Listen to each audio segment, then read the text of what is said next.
आज हम आपको एक ऐसी कहानी सुनाने जा रहे हैं जिसके पात्रों से आप सब भली भांति परिचित हैं। इस वीडियो में हम आपको कर्ण, अर्जुन और भगवान श्री कृष्ण के पुनर्जन्म से जुड़ी एक कथा के बारे में बताएंगे। इस बारे में जानने के लिए वीडियो के अंत तक बने रहें। ये कहानी त्रेता युग की है, जिसका सीधा सीधा संबंध महाभारत काल के कर्ण, अर्जुन और श्री कृष्ण से है। त्रेता युग यानी कि भगवान श्री राम का युग। इस युग के अंत से थोड़े समय पहले की बात है। एक बहुत ही ताकतवर राक्षस हुआ करता था जिसका नाम था दंभोदभव। दंभोदभव राक्षस तो जरूर था, लेकिन उस समय उसकी बुराई ज्यादा फैली हुई नहीं थी। वह भगवान सूर्य का बहुत बड़ा भक्त था। वह जिंदगी में केवल यही चाहता था कि मैं अमर बन जाऊं, और इसी इच्छा के साथ उसने भगवान सूर्य की कठोर तपस्या शुरू कर दी। वह काफी सालों तक कठोर तरीके से कठोर तपस्या करता ही रहा, और कई साल बाद आखिर वह समय आ ही गया जब भगवान सूर्य उस पर प्रसन्न हो गए और उसको दर्शन देकर बोले कि तुम्हें क्या वरदान चाहिए, मैं तुमसे बहुत ज्यादा खुश हूँ। तब दंभोदभव ने सूर्य भगवान से कहा कि भगवान, मेरी तो केवल एक ही इच्छा है। जब से पैदा हुआ हूँ तब से एक ही चीज सोचता हूँ कि मैं अमर बन जाऊं। यह सुनकर भगवान सूर्य ने तुरंत मना कर दिया कि अमरता का वरदान मैं नहीं दे सकता। मैं क्या, इस दुनिया में यह वरदान कोई भी नहीं दे सकता। दुनिया में जो भी पैदा हुआ है उसकी मृत्यु निश्चित है। फिर मैं तुम्हें अमर कैसे बना सकता हूँ? यह हो ही नहीं सकता। लेकिन सूर्य भगवान को वरदान तो जरूर देना ही था। दंभोदभव भगवान की यह बात सुनकर बहुत ज्यादा दुखी हुआ, लेकिन तुरंत उसने अपना दिमाग चला लिया कि क्यों ना मैं भगवान से ऐसा वरदान मांग लूं जो अमरता का ना हो, लेकिन सीधे सीधे अमरता के बराबर हो।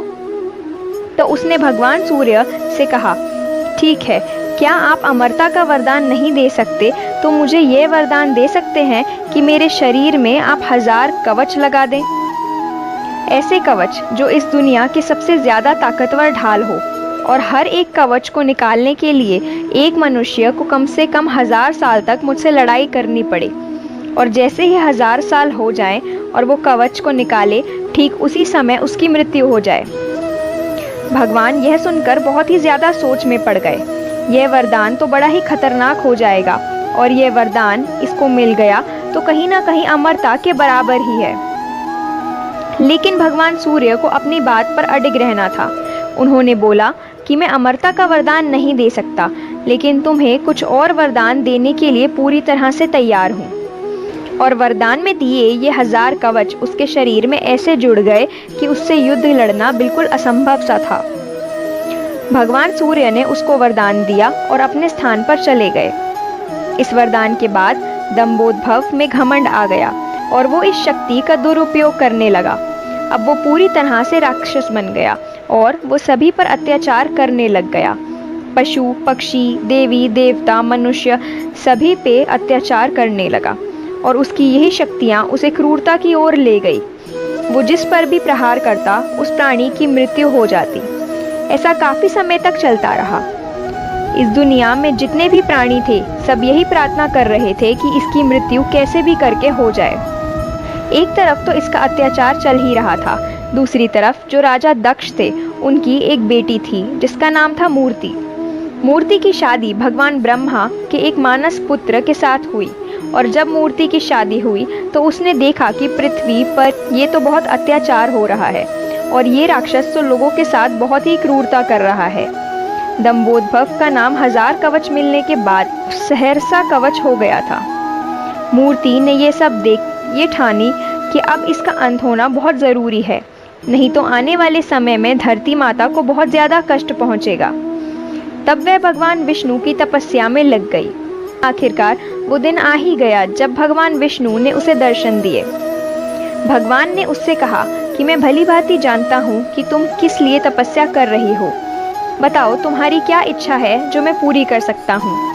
तब मूर्ति ने कहा कि प्रभु, मैं चाहती हूँ कि जो सहस्रा कवच है इसकी मृत्यु हो जाए।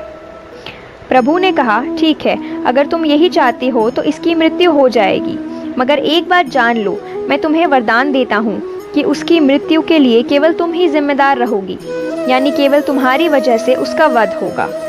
यह कहकर भगवान विलीन हो गए। मूर्ति ये सब सुनकर बहुत खुश हो गई। कुछ सालों बाद मूर्ति के 2 जुड़वा बेटे हुए, नर और नारायण।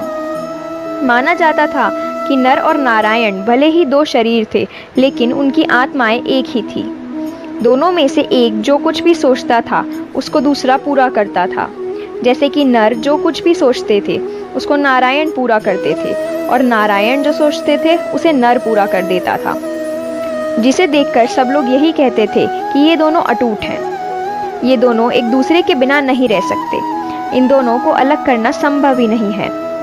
एक समय की बात है जब यह दोनों बद्रीनाथ में पूजा पाठ कर रहे थे। ये दोनों भगवान शिव के बहुत बड़े भक्त थे। उस समय सहसरा कवच ये वहां पर आ पहुंचा और बिना मतलब के लोगों और जानवरों के ऊपर अत्याचार करने लगा। जब ये बात नर और नारायण को पता चली तो नारायण वहां से उठकर चले गए। नर वहीं तपस्या में लीन रहे। नारायण ने देखा कि ये तो बहुत गलत हो रहा है और ये राक्षस बहुत आतंक मचा रहा है। तब उन्होंने सोचा कि मैं इसे रोकने के लिए जाता हूँ। तो नारायण ने सीधे सीधे उसे युद्ध के लिए ललकारा। उस राक्षस ने देखा कि ये कौन है जिसने मुझे पहली बार युद्ध के लिए ललकारा है। वरदान मिलने के बाद पहली बार सहसरा कवच की आंखों में डर दिखाई दे रहा था। फिर नारायण और सहसरा कवच के बीच 1000 साल तक कड़ा युद्ध चलता रहा और आखिरकार वह समय आ ही गया जब उसका पहला कवच नारायण निकालने वाले थे। युद्ध होते होते नारायण ने उसका पहला कवच खींचा और जैसे ही पहला कवच बाहर निकाला वैसे ही नारायण की मृत्यु हो गई। उधर नर पिछले 1000 साल से भगवान शिव की कड़ी तपस्या करके मृत संजीवनी की विद्या प्राप्त कर चुके थे। इधर नर उठे और नारायण को तुरंत अपनी विद्या से जीवित कर दिया और नर ने राक्षस के साथ युद्ध करना शुरू कर दिया। उधर जीवित हुए नारायण तपस्या में लीन हो गए। अब नर का युद्ध राक्षस के साथ चलता रहा। 1000 वर्ष बीते और फिर जैसे ही नर ने दूसरा कवच निकाला उनकी मृत्यु हो गई। दूसरी तरफ भगवान शिव की आराधना करते हुए नारायण को मृत संजीवनी की जो विद्या प्राप्त हुई उससे उन्होंने नर को जिंदा कर दिया और नारायण ने फिर से युद्ध करना शुरू कर दिया। उन्होंने तीसरा कवच भी निकाल दिया और उनकी मृत्यु हो गई।